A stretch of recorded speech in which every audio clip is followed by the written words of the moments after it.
My dear students,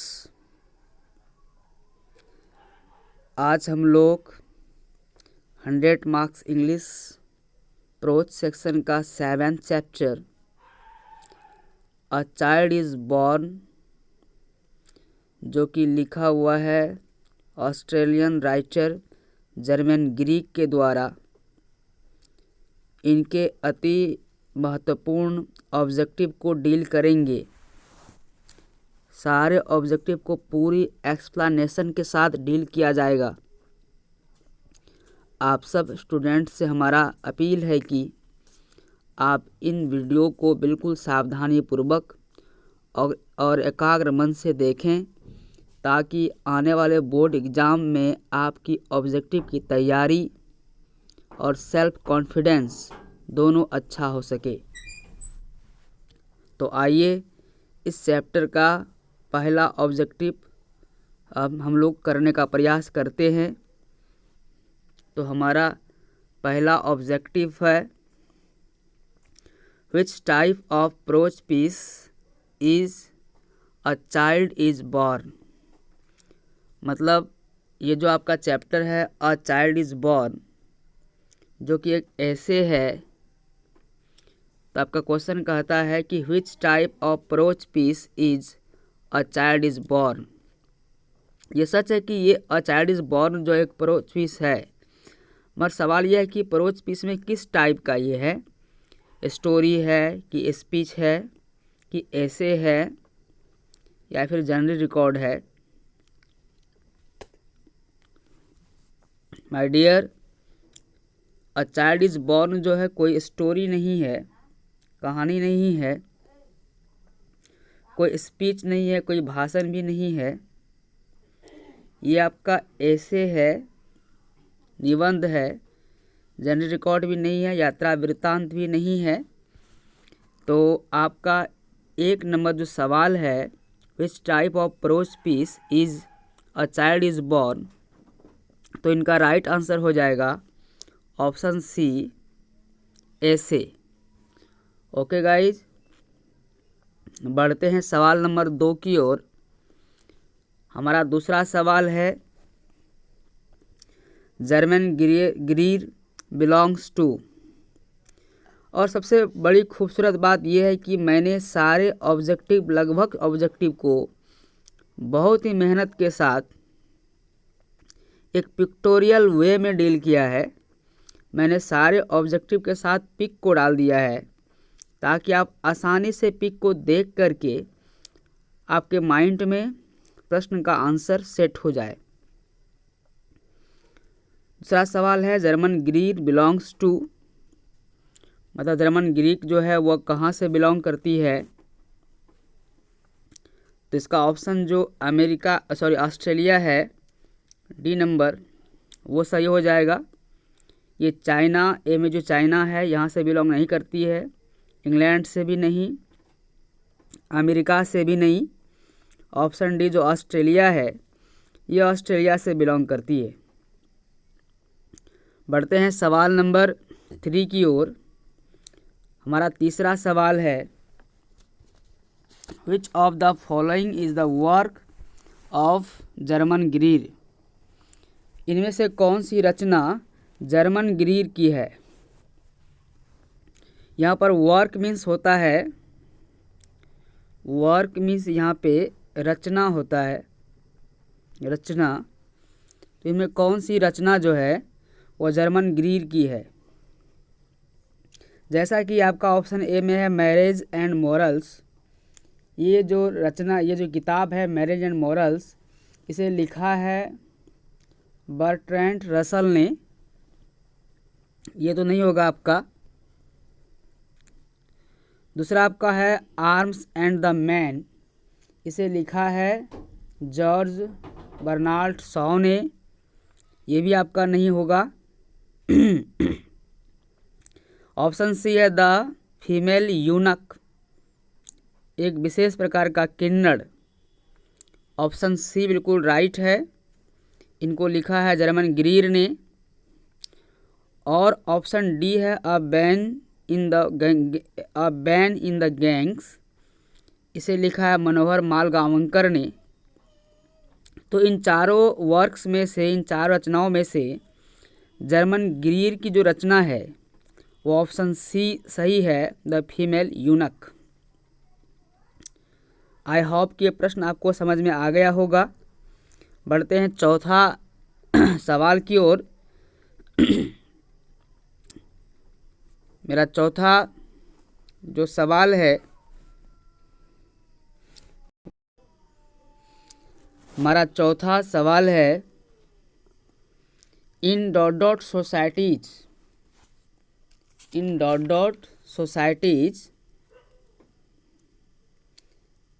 accept for remarkable accidents birth are always attended. मतलब कौन सी ऐसी society है जहाँ केवल कुछ एग्जाम्पल को छोड़कर पैदाइश जो है हमेशा खुद से होती है।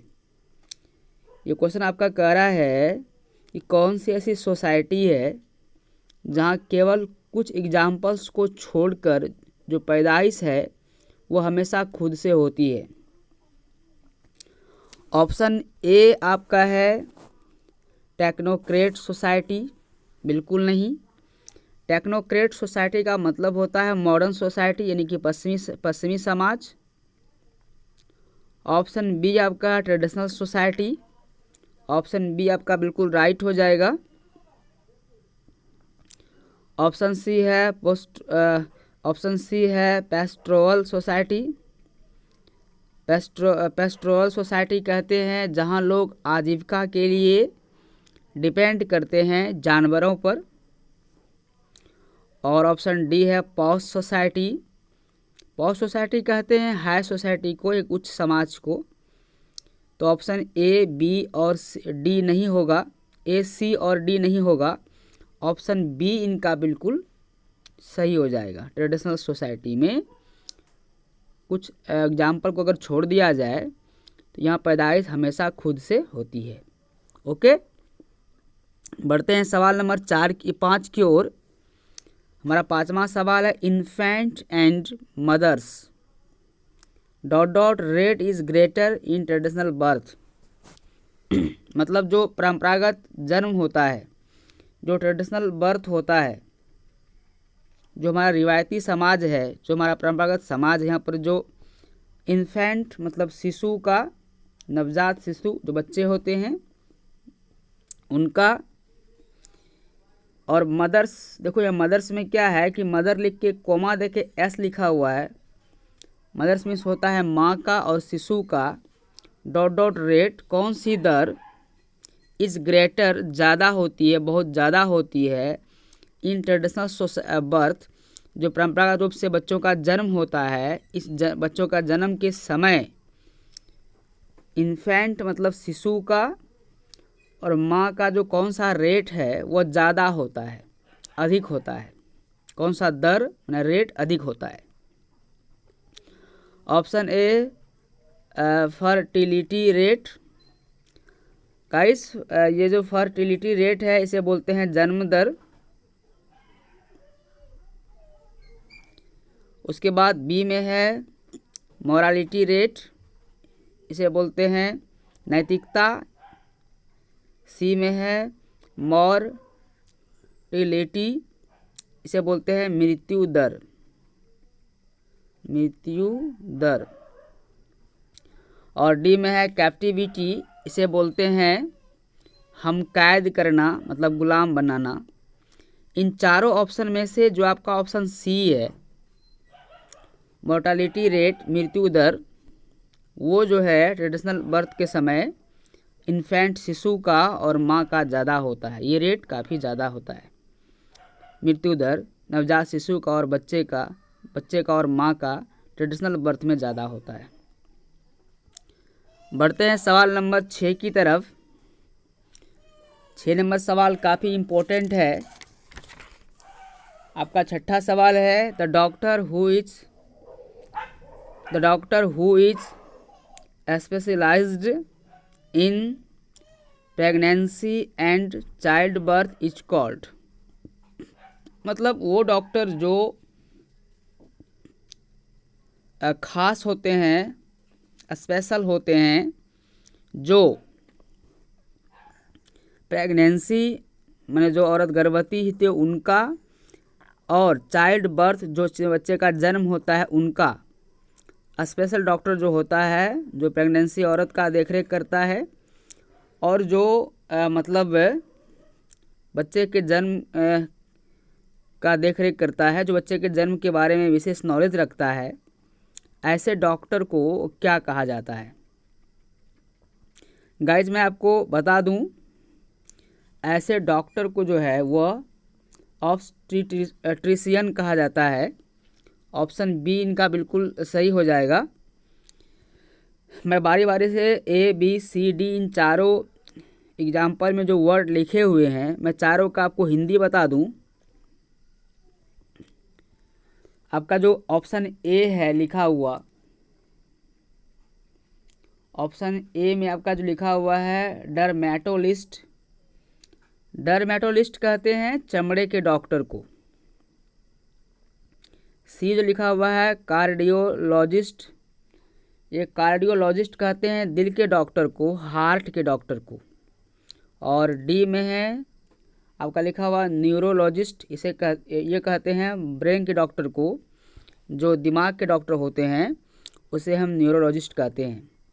इन चारों तरह के डॉक्टर में जो डॉक्टर स्पेशल होते हैं, दैट मीन्स खास होते हैं, प्रेगनेंसी स्टेज के वोमेन को और चाइल्ड बर्थ जो होता है उनका, तो उसे कहते हैं क्या कहते हैं? ऑब्स्टेट्रिशियंस कहते हैं। ऑप्शन बी इनका बिल्कुल राइट हो जाएगा। बढ़ते हैं सवाल नंबर 7 की ओर। मेरा 7वां सवाल है, the doctor who is specialized in women's disease and reproductive issues. That means ये कि ऐसे डॉक्टर जो औरतों की बीमारी में यानी कि रिप्रोडक्टिव इशूज में, सभी तरह की आंतरिक समस्याओं में स्पेशल होते हैं, ऐसे डॉक्टर को हम जो है क्या कहते हैं? जो डॉक्टर वोमेन्स के मतलब औरतों के डिजीज बीमारी और रिप्रोडक्टिव इशूज मतलब होता है कि हर तरह की जो उनकी समस्याएं होती है औरत के अंदर, उन सब में एक्सपर्ट होती है जो डॉक्टर, ऐसे डॉक्टर को क्या कहते हैं? तो गाइस मैं बता दूं कि ऐसे डॉक्टर को जो है हम कहते हैं गाइनकोलॉजिस्ट। गाइनकोलॉजिस्ट मतलब होता है वो डॉक्टर जो औरतों की सारी प्रॉब्लम्स को डील करता है, वो डॉक्टर जो औरतों की सारी प्रॉब्लम्स को डील करता है उसे गाइनकोलॉजिस्ट कहते हैं। ऑप्शन बी आपका बिल्कुल सही हो जाएगा। मैं ऑप्शन ए को समझा दूं आपका। ऑप्शन ए में है नेफ्रोलॉजिस्ट, और नेफ्रोलॉजिस्ट कहते हैं जो डॉक्टर होता है किडनी का उसे। और सी में है आपका लिखा हुआ यूरोलॉजिस्ट, ये तो आप सभी जानते हैं मूत्र रोग विशेषज्ञ को न्यूरोलॉजिस्ट कहते हैं। और ऑप्शन डी आपका जो लिखा हुआ है ऑक्यूलिस्ट, ये कहते हैं आँख के डॉक्टर को। बढ़ते हैं सवाल नंबर 8 की ओर। हमारा 8वां सवाल है,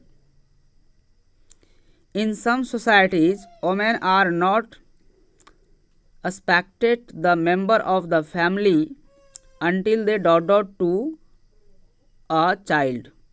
माने कुछ ऐसे समाज है जहाँ पे औरतों को फैमिली का मेंबर तब तक कबूल नहीं किया जाता, दैट मीन्स फैमिली का मेंबर तब तक नहीं माना जाता अंटिल जब तक कि वे टू अ चाइल्ड मतलब एक बच्चे को जन्म ना दे दे।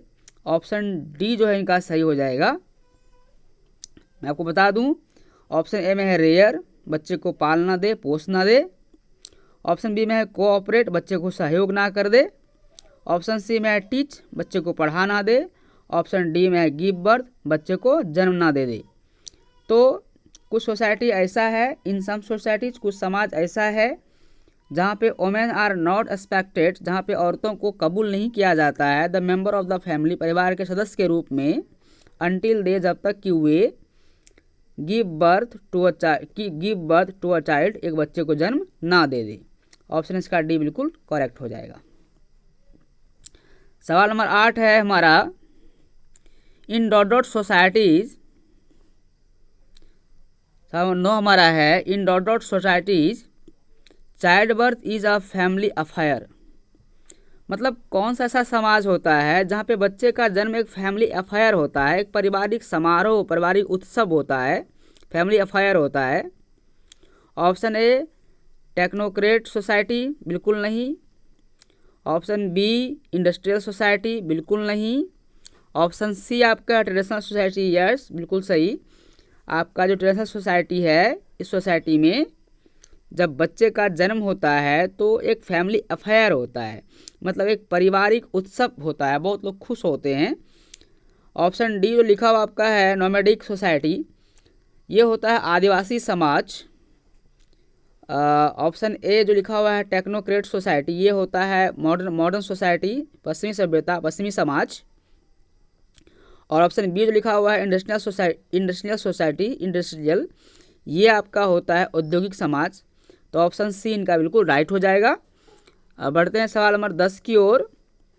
हमारा 10 नंबर का सवाल है, in many traditional societies the relation between mother and child is more important than that between dot dot dot. मतलब कि ऐसे बहुत से समाज होते हैं, ऐसे बहुत से ट्रेडिशनल सोसाइटीज़ हैं, रिवायती समाज है, परंपरागत समाज है, जहाँ पे क्या होता है, the relation between mother and child, जहाँ पे बच्चे और माँ का जो रिश्ता होता है, जो बच्चे और माँ के बीच का रिश्ता होता है, and child is more important, वहाँ पे बच्चे जो है काफ़ी ज़्यादा इम्पोर्टेंट होते हैं उस माँ के लिए, देन द बिटवीन, किसके रिश्ते से ज़्यादा इम्पोर्टेंट होते हैं माँ के लिए बच्चे का रिश्ते। तो एक माँ के लिए जो है बच्चे का रिश्ते ज़्यादा महत्वपूर्ण हो जाता है, मोर इम्पोर्टेंट, ज़्यादा महत्वपूर्ण हो जाता है हस्बैंड एंड वाइफ के रिश्ते से, यानी कि पति और पत्नी के रिश्ते से जो है ये अधिक इम्पोर्टेंट हो जाता है। ऑप्शन इसका बी बिल्कुल सही हो जाएगा। बढ़ते हैं सवाल हमारे 11 की ओर। Sylhet is a division in dot dot dot. Guys मैं बता दूं कि सिलहेट जो है बांग्लादेश का एक डिवीज़न है। ऑप्शन 11 का सी सही हो जाएगा। बांग्लादेश में टोटल जो है 64 यानी कि 64 जो है ज़िले हैं, डिस्ट्रिक्ट हैं। बांग्लादेश में 64 डिस्ट्रिक्ट हैं और 8 जो है डिवीज़न है बांग्लादेश में। तो इन 8 डिवीज़न में से एक डिवीज़न है सिलहेट। तो 11 का ऑप्शन जो है सी आपका सही हो जाएगा। सवाल नंबर 12 हमारा है, in traditional societies when the child is 7 days old dot dot is celebrated. मतलब जब जो रिवायती समाज हमारा है, जो हमारा परंपरागत समाज है, वहाँ पे जब बच्चे 7 दिन के हो जाते हैं, 7 days ओल्ड, 7 दिन के हो जाते हैं, तब क्या सेलिब्रेट किया जाता है, क्या मनाया जाता है।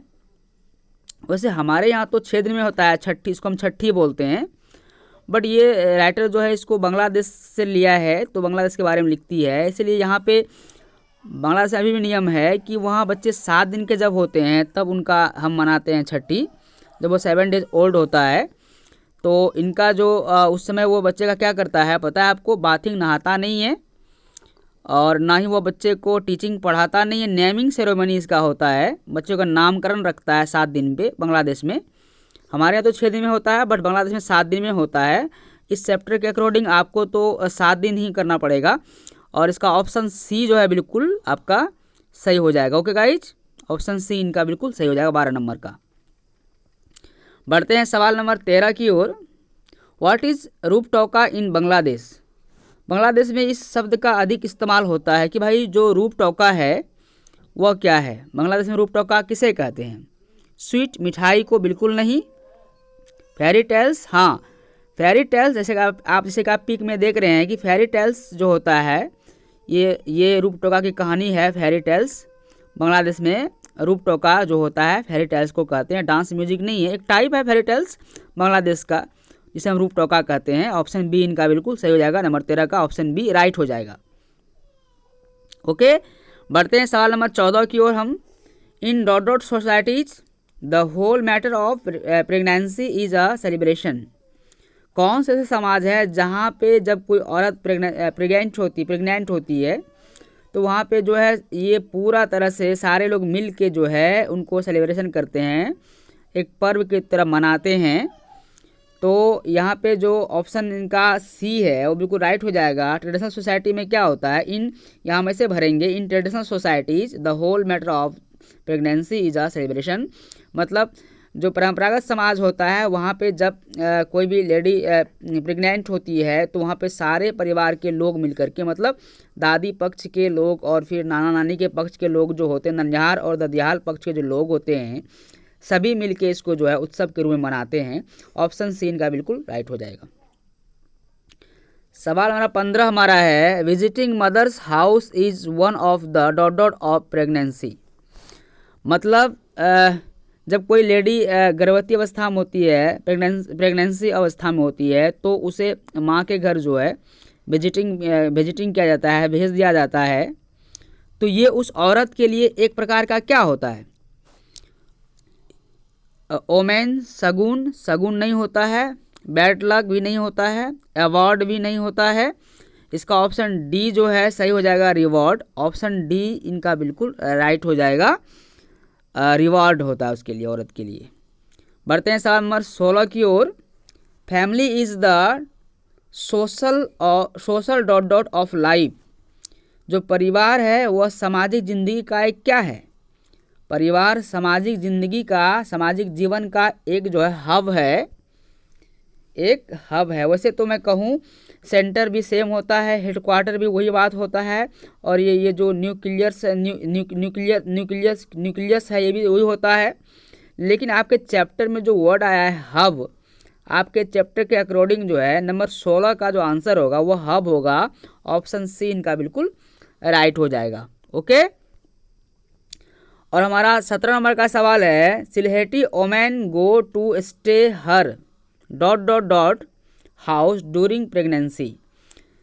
सिलहेटी वोमेन जो होती है वह जब प्रेगनेंसी अवस्था में होती है, गर्भवती अवस्था में होती है, तो वो अपने जो है किसके घर जाती है, स्टे करने के लिए, ठहरने के लिए। स्टे मीन्स होता है ठहरने के लिए, स्टे मीन्स होता है ठहरने के लिए, रहने के लिए, रुकने के लिए। वो जो है किसके घर जाती है, सिलहेटी वोमेन। आप देख रहे हैं पिक्चर से, ये लेडी जो है बेटी है, डॉटर है, ये डॉटर है, बेटी है, और ये इसकी मदर है।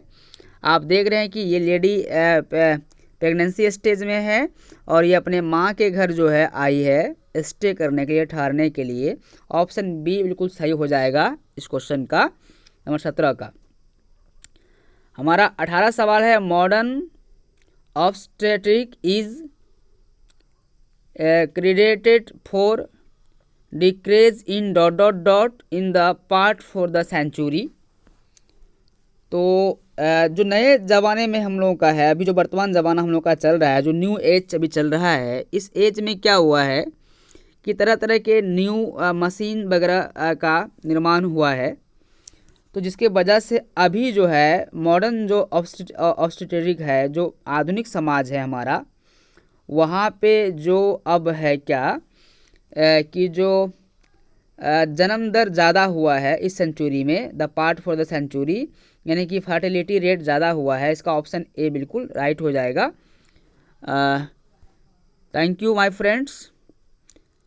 मैं आशा करता हूँ कि आपको 18 प्रश्न का उत्तर अच्छा से समझ में आ गया होगा। मैंने सारे प्रश्न को बहुत ही डील करके समझाने का प्रयास किया है, और मुझे पूरी उम्मीद है कि अगर आप इस वीडियो को 2 बार कम से कम देखते हैं तो आपको और इसे याद करने की ज़रूरत नहीं पड़ती है। आप आसानी से इन वीडियो को देखने के बाद अपने ऑब्जेक्टिव को ठीक ठाक कर सकते हैं। धन्यवाद, फिर मिलेंगे अगले वीडियो में। Bye bye, take care.